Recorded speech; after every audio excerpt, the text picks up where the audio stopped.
नमस्कार, स्वागत है आपका एलकेजी मैकेनिकल में। आज हम बात करने वाले हैं सोनालिका DI 60 हॉर्स पावर की गाड़ी है यह। इस गाड़ी में बैक चक्का का आईसी लीक हो गया है। ये छोटी सी आईसी लगाने के लिए ट्रैक्टर का पूरा हाउजिंग खोलना पड़ेगा, चक्का खोलना पड़ेगा। और ये चक्का का बोल्ट आता है 30 नंबर का, इसे खोल लेते हैं, ढीला कर लेते हैं। पहले ढीला करने के बाद टापा को उतार लेते हैं। ये हाइड्रोलिक टापा है, इसे नीचे उतार लेते हैं ताकि काम करने में आसानी होगा। और इसमें जो हाइड्रोलिक ऑयल है वो 40 लीटर के आसपास आता है, 40 से 45 लीटर।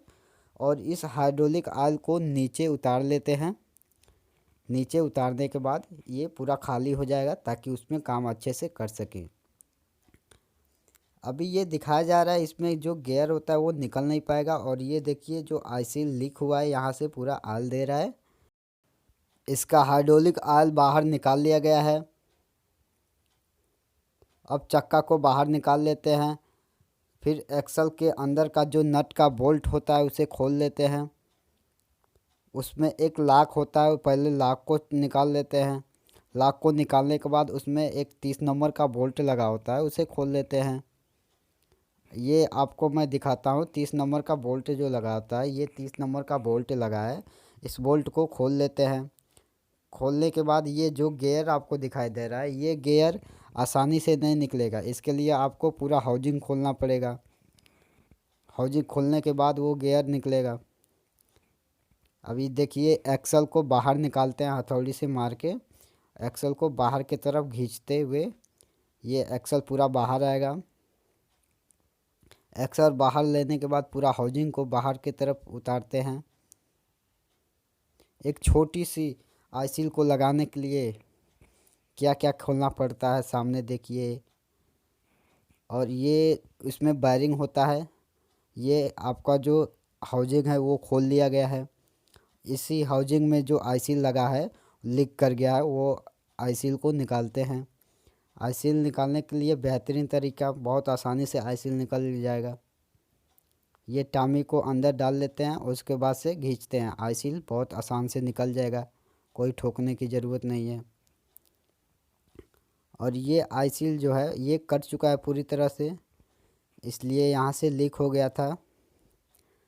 आईसील लीक होने से ही वहाँ से सीआईल दे रहा था, और सीआईल बहुत महंगा पड़ता है, इसके लिए ये लगवाना बहुत ज़रूरी होता है। ये इसमें आपका जो आईसील आता है वो आईसील लगेगा। और मैं आपको ये दिखाऊं, इसमें जो गियर लगा है वो गियर, ये देखिए ये ट्रैक्टर को कैसे हमने खोल लिया है। और आपको कैमरामैन पास में लेके आइए। और ये गियर जो दिखाई दे रहा है ये गियर ये आसानी से नहीं निकलेगा। इसमें जो क्राउन का बैरिंग लगा होता है, क्राउन गियर लगा होता है, वो क्राउन गियर जब भी खोलेंगे तो ये गियर जाके निकलेगा। और बिना गियर निकाले वो काम होगा नहीं। इसके लिए हाउजिंग को खोल लिया गया है ताकि आसानी से लग जाए। और ये देखिए ट्रैक्टर का पूरा भाग हमने दिखाया है कैसे खोला है ये। और अभी आईसील न्यू आईसील फिटिंग करते हुए आपको दिखाया जा रहा है।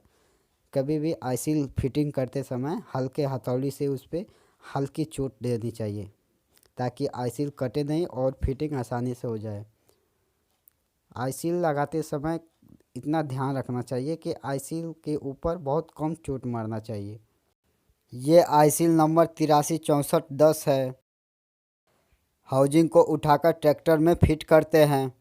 फिर अच्छे से फिट करने के बाद उसमें जो 19 नंबर का बोल्ट लगा होता है उसे अच्छे से टाइट कर लेते हैं ताकि वो खुले नहीं। अच्छे से टाइट करने के बाद जो एक्सल आर्म हमने खोला था उस एक्सल आर्म को ट्रैक्टर में फिट करते हैं। हल्के हल्के घुमाकर ट्रैक्टर में फिट करते हैं। जो आगे गियर हमने खोला था उस गियर में ये शाफ्ट जाके फिट होगा। और फिट करने के बाद जो 30 नंबर का बोल्ट हमने खोला था उसको लगाएंगे। पहले उसमें जो पत्ती का एक लॉक आता है ये आपको मैं दिखा रहा हूँ। दिखाइए कैमरामैन। ये जो आपको दिख रहा है ये आपका जो इसमें दो पिन होता है, ये इसमें पिन दिखाइए। इसमें हाँ जो होल होता है वो होल में जाके ये फिक्स होता है। और फिक्स होने के बाद ये ऊपर से आपको एक 30 नंबर का बोल्ट जो लगा है उसको फिट करना है। फिर ऊपर से एक पत्ती लाक आता है, उसको भी फिट करना है ताकि वो आसानी से खुले नहीं। अब हाइड्रोलिक ऑयल डाल लेते हैं और फिर हाइड्रोलिक टापा को उठाकर उसमें फिटिंग कर लेते हैं और फिर चक्का को टाइट कर देते हैं।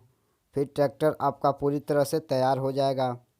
हाइड्रोलिक टापा जो है उठाकर फिटिंग करते समय ध्यान रखना चाहिए, उसमें किसी प्रकार से चोट नहीं आना चाहिए, क्योंकि इसका वेट बहुत ज़्यादा आता है और अच्छे से इसे पकड़ के उठाना चाहिए।